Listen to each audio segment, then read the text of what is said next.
नमस्कार विद्यार्थी मित्रांनो, आज आपण पाहताय वर्ग 9चा मराठी हा विषय. त्यामध्ये पाहता आपण रिव्हिजन पाहताय. बेटा मी ऐकतो आहे. काय पाहताय आपण आता? रिव्हिजन पाहताय. रिव्हिजन पाहताय. ओके, तर रिव्हिजन मध्ये आपण बघितलं की याच्या आधीचे तुम्हाला मी 2 प्रिव्हियस व्हिडिओ दिला. त्याचा थोडासा रिकॉल करते मी, कारण का पुढे आपल्याला लक्षात यायला हवं म्हणून. त्यांनी काय केलं होतं, जसे त्यांनी शिरीष भागवतनी सरांना म्हणजेच वसंत काळ्यांना म्हटलं होतं की मी काय करणार आहे, त्याचे लेखक वसंत काळे का लेखक लिहून देते मी. बरं, लेखक वसंत काळे.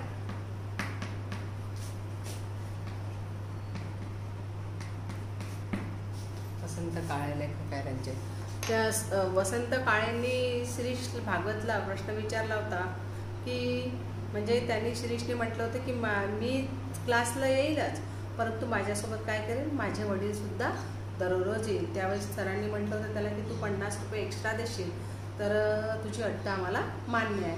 पण दुसऱ्या दिवशी तो आणि त्याचे वडील, जे भारदस्त असे त्याचे वडील, ते दोघंही जण कुठे आले, सरांच्या घरी. सर के घर में आए. और फिर उसके बाद क्या हुआ कि जैसे वो आया तो उसके साथ में क्या था, एक नोटबुक थी. और उससे सर को अच्छा लगा कि नहीं, ये बच्चा अच्छे से पढ़ने के दृष्टि से आया है. ओके, उसके बाद क्या हुआ कि जैसे ही उसने मतलब सर को जैसे वो क्लास में आने के बाद सर का और उसके पापा, मतलब नाना बोलता था वो शिरीष भागवत अपने पापा को, उनका दोनों का क्या हुआ, नमस्कार चमत्कार हुआ. उसके बाद उसके नाना को बोला भी नहीं सर ने कि आप चेयर पे बैठो, तो वो बैठ गए. और फिर जैसे उनकी जो एक मतलब रूढ़ी थी, परंपरा थी कि जो भी विद्यार्थी फर्स्ट टाइम एडमिशन लेता है और पहले दिन आता है तो वो कुछ तो भी थोड़ा सा बजा के दिखाएगा करके. तो उन्होंने सर ने फिर उसको वायलिन दिया, तो उसने अच्छे से उनको बजा के दिखाया. उसके बाद उनके पापा भी वो बहुत मतलब अच्छे से उसको सुन रहे थे, अच्छे से सुन रहे थे. उसके बाद सर ने उसका मतलब उसने 10-15 मिनट बजा के दिखाया, 20 मिनट. उसके बाद उन्होंने वायलिन ले लिया सर ने, मतलब वसंत काळे ने. और फिर क्या बोले कि मतलब उन्होंने सर ने उनके नाना को, मतलब उसके शिरीष भागवत के पापा को पूछा कि कैसा मतलब बजाया. तो उनके जो चेहरे पे जो एक्सप्रेशन थे वो बहुत ही संतुष्टि के थे, मतलब वो प्रसन्न थे कि अपने बच्चा अच्छे स्कूल में आया करके. ओके, यहाँ तक हुआ था हमारा प्रीवियस वीडियो. ओके, अब हम देखेंगे अभी का. मैं इसलिए दोबारा ले रही हूँ ताकि आपको मतलब किसी को नहीं जमा या किसी ने देखा नहीं होगा तो वह ये रिवीजन की वीडियो जरूर देखें, क्योंकि आपको 19 का पेपर है. त्या पाहायच्यानंतर काय झालं, आपण जाऊया आता. शिरीष म्हणाला व पिता पुत्र उठले. मीच आपणहून विचारले, कसं काय वाटलं एकंदरीत? वा उत्कृष्ट, त्याच्याबद्दल प्रश्नच नाही, शिरीषने मध्येच उत्तर दिलं. परंतु हा जो आगाऊपणा आहे हा वसंत काळेला आवडलेला नव्हता, कारण त्यांनी त्यांच्या नानांना प्रश्न विचारला होता, परंतु उत्तर कोणी दिलं, त्याच्या मुलाने दिलं. ओके, आपण कुठं असता कामाला, भोचकपणे शिरीषने पुन्हा म्हणाला. यानी सर कहाँ रहते हो, कहाँ काम करते हो, ऐसा कुछ उसने क्वेश्चन पूछा. हालांकि उनको वो क्वेश्चन नहीं पूछना चाहिए, फिर भी उसने पूछा. ओके, उसके बाद क्या हुआ देखिएगा. मला वाटले मी मध्ये मध्ये बोलल्याबद्दल नाना शिरीषला दम भरतील. म्हणजे वसंत काळ्यांना वाटलं होतं असं. दम भरती म्हणजेच कडक, जैसे ठीक है चिल्लाते हैं ना, क्या जैसे अब सर और आपके पेरेंट्स बोल रहे, बात कर रहे, तो आप बीच में बोलोगे तो पेरेंट्स बोलेंगे ना, हम दोनों बात कर रहे करके आप मत बीच में मत करो, ऐसा जो बोलते हो, जो दम देना बोलते उसको. ओके, पण याउलट ते कौतुकाच्या नजरेने त्याच्याकडे पाहत होते. नियमितपणे रोज पिता पुत्रांची जोडी येऊ लागली. शिरीषची प्रगती पाहून मात्र प्रसंगी मी पण आश्चर्यचकित होत होतो.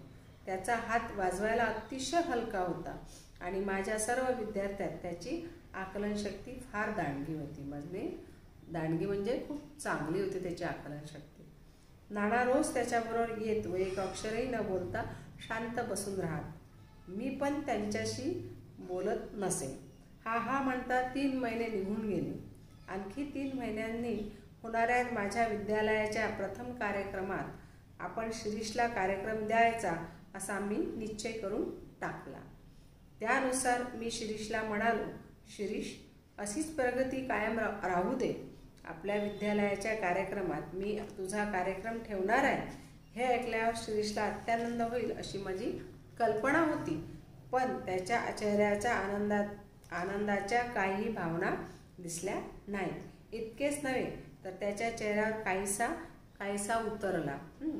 मी विचारले, काय, तुला हे ऐकून काहीच आनंद वाटत नाही का? गंभीर आवाजात ठाशीव स्वरूपाची. अभी यहाँ तक का देखेंगे अपन, ठीक है. जैसे दोनों का मतलब डेली के हो गए. वो पिता पुत्र दोनों आए थे.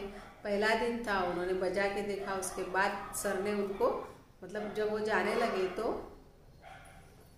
पिता और पुत्र दोनों उठे और बोलने वो मतलब शिरीष भागवत अपने पापा को बोला कि चलो अपन जाएंगे करके. तो जैसे ही उन्होंने शिरीष ने उसके पापा को बोला तो वो दोनों उठने लगे. उन्होंने कुछ भी एक शब्द भी नहीं बोला. फिर शिरीष ने ही खुद होके सर ने ही खुद होके बोला कि मैंने कैसा लगा आज का प्रोग्राम आपको, कैसा क्या बजाया आपके लड़के ने. तो उसके पापा तो रह गए देने के आंसर. इसने आंसर दिया. कैसा आंसर दिया कि वाह, उत्कृष्ट, यानी बहुत ही सुंदर, यानी इसमें कोई शंका ही नहीं है. ऐसा उन्होंने शिरीष ने उनको उत्तर दिया. परंतु ये जो उत्तर दिया था ये वसंत काळे को बिल्कुल भी भाया नहीं, यानी उनको बिल्कुल भी पसंद नहीं आया था. उसके बाद क्या हुआ था, फिर उसने और एक क्वेश्चन पूछा. किसको? सर को, मतलब वसंत काळे को, लेखक को. तो आप कहाँ काम करते हो? ऐसा भोचक, यानी एक नाही का असे जळगाव वृत्ती वाले असते, ऐसा भोचकपणे प्रश्न विचारला. ओके. आणि सर को लगा था की मला वाटले की तो मध्ये मध्ये बोलल्याबद्दल नाना शिरीषला दम भरते. यानी सर को ऐसा लगा था कि ये बीच बीच में बोल रहा है तो उसके पापा उसको डांटेंगे. दम भरा यानी डांटना, कडक शब्दात आवाज देणे, समज देणे, है ना, दम भरना. पण या उलट कौतुकाच्या नजरेने त्याच्याकडे पाहत होते. जैसे सर ने जैसा सोचा था वैसा नहीं हुआ. उसके उलट हुआ कि उसके जो नाना थे उसके मतलब आश्चर्य से उनके तरफ देख रहे थे. कौतुकाचे म्हणजे नवलाने. नियमितपणे रोज पिता पुत्रांची जोड़ी येऊ लागली. आणि डेली का था उनका. ऐसे डेली वो अपने पापा के साथ ही आता था. उसके पापा वहाँ बैठते थे और वो बजाता था. पिता पुत्राची जोडी येऊ लागली. शिरीषची प्रगती पाहून मात्र मी पण आश्चर्यचकित झालो. म्हणजे मला सुद्धा आश्चर्य वाटलं की इतक्या कमी वेळात हा इतका सुंदर वाजवतो असं सरांचं म्हणत होतं. ऐसा उनका कहना था. शिरीषची प्रगती पाहून मात्र प्रसंगे मीही आश्चर्यचकित झालो. यानी शिरीष की जो दिन पे दिन जो क्या हो रही थी प्रगति, यानी उसकी जो बजाने की बजाते बजाते उसकी जो प्रैक्टिस हो रही थी वो बहुत अच्छे से हो रही थी. त्याचा हात वाजवायला अतिशय हलका होता. यानी जो बजाता था वो बहुत ही सुंदर मीठा बजाता था, हलका होता. आणि माझ्या सर्व विद्यार्थ्यांत त्याची आकलन शक्ति फार दांडगी होती. मतलब जितने भी मेरे स्टूडेंट थे उस सभी में उसकी जो आकलन शक्ति है, वो जो समझने की जो शक्ति रहती, सामर्थ्य से आकलन यानी ग्रॉसिपिंग पावर, उसका बहुत अच्छा था. दांडगा यानी बहुत ही अच्छा था. नाना रोज त्याच्यासोबत येत. नाना उसके मतलब उसके पापा उसके साथ डेली आते थे.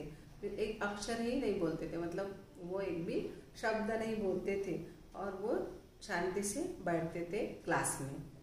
मी पण त्यांच्याशी बोलत नसे. यानी सर भी उनके साथ बिल्कुल भी बोलते नहीं थे. डेली का रूटीन था उनको.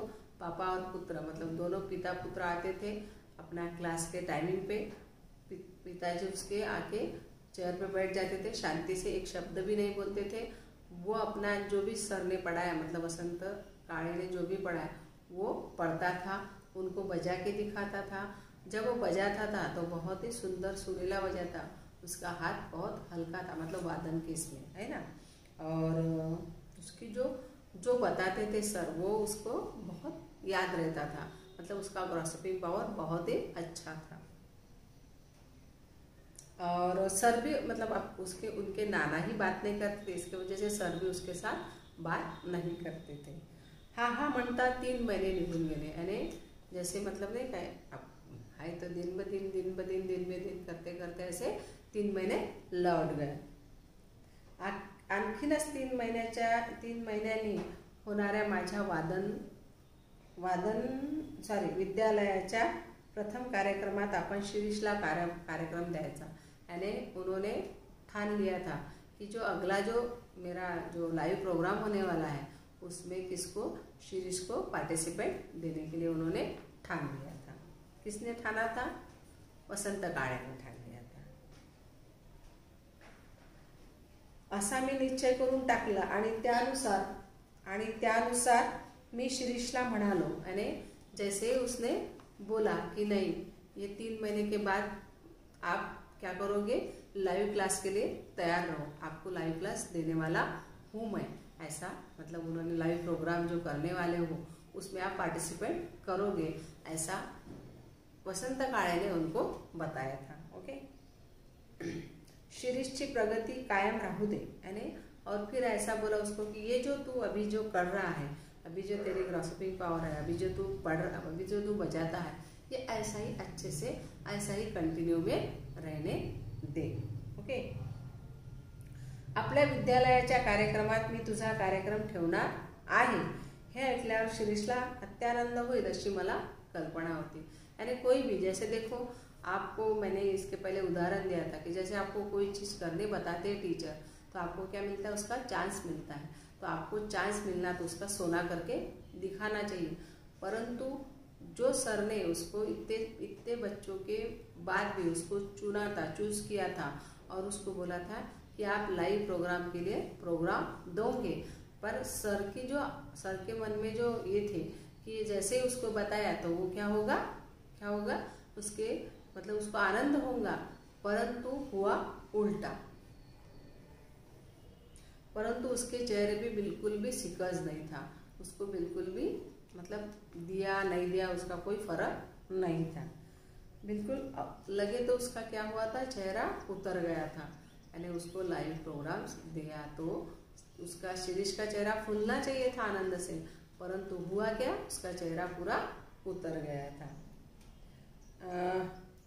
फिर सर ने ही उनको रहा नहीं गया तो उन्होंने क्वेश्चन पूछा कि आपको पसंद नहीं आया क्या, आपको प्रोग्राम करना पसंद नहीं आया क्या, ऐसा सर ने उसको क्वेश्चन पूछा। ओके, यहाँ तक समझ में आपको? ओके, एक बार मैं मराठी में बता देती हूँ। ओके, देखिएगा, काय झालं होतं, दोघं पिता पुत्र दररोज येत होते शाळेत, नाही का, म्हणजे शाळेतच म्हणायला जायचं त्याला, क्लासला 1-2 घंट्याचा।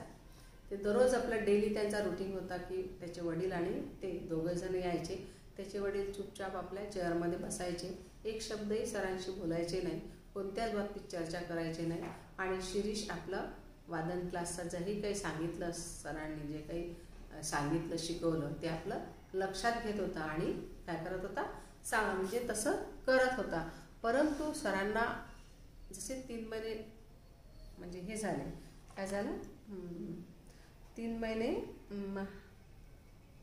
नाही म्हणजे त्याचं जेव्हा शिरीष जेव्हा दररोज येत होता त्याच्या मधात तो प्रश्न विचारले त्याने 1-2, ते सरांना आवडले नव्हते, परंतु सरांना असं वाटत होतं की लेखकांना की जे नाना आहे त्याचे म्हणजे शिरीषचे वडील त्याला काय करते, रागवतील, परंतु झालं उलटच होतं का, की रंग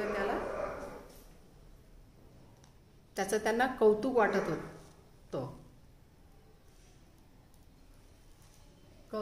होतं, आणि कौतुकाच्या आणि मग ते काहीच बोलले नाही, म्हणजे सरांनी जे विचार केला होता त्याचं विपरीत झालं होतं, म्हणजेच उलट झालं होतं।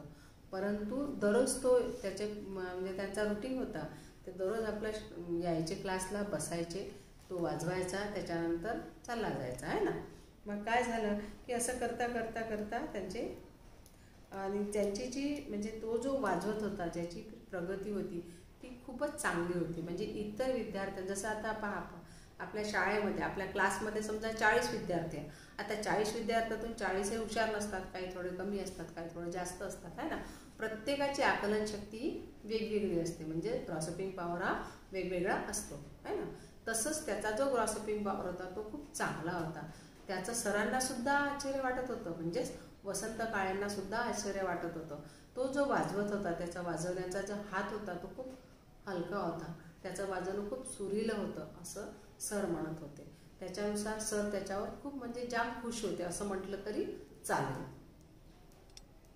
आणि सर सर सर सुद्धा सरांना म्हणूनच सरांनी असं करता करता 3 महिने उलटून गेले. आणि त्याच्यानंतर म्हणजे सरांनी सांगितलं त्याला की जो आमचा जो पुढे आता 3 महिन्याच्या नंतर जो वाद्य म्हणजे माझ्या विद्यालयाचा जो वादनचा जो जाहीर प्रोग्राम होणार आहे, जे कार्यक्रम होणार आहे, त्याच्यामध्ये तुला लाईव्ह गायचं आहे किंवा वाजवायचं आहे असं जेव्हा त्यांनी सरांनी शिरीष भागवतला सांगितलं तर शिरीष भागवतला अत्यानंद व्हायला पाहिजे होता अशी सरांची मनस्थिती होती. परंतु झालं विपरीत. सरांनी जे सांगितल्यानंतर त्याचा चेहरा आनंदाने फुलला तर नाहीच, परंतु त्याचा चेहरा पूर्ण असा उतरून गेला त्याचा चेहरा की काय मला आलं म्हणून असं, आहे ना.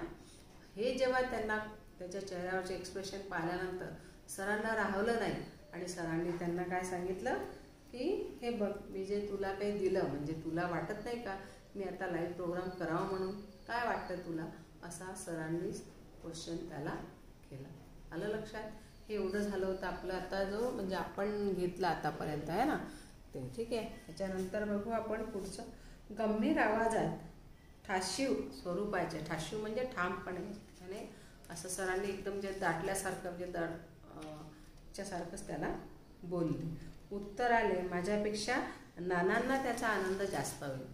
तेव्हा सरांनी जेव्हा त्याला विचारलं तेव्हा त्यांनी उत्तर म्हणजे उलगडा केला की माझ्यापेक्षा माझ्या वडिलांना जास्त याचा काय होईल, आनंद होईल असं जेव्हा तो म्हणाला. ओके, यहाँ तक समझ में आपको सब? ओके.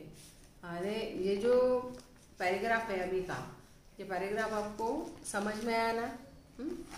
जो क्या हुआ था क्या नहीं हुआ था, क्योंकि आपको पैराग्राफ से ही आने वाले हैं आगे में भी, और होल कोर्स आने वाला है एनुअल में, है क्या.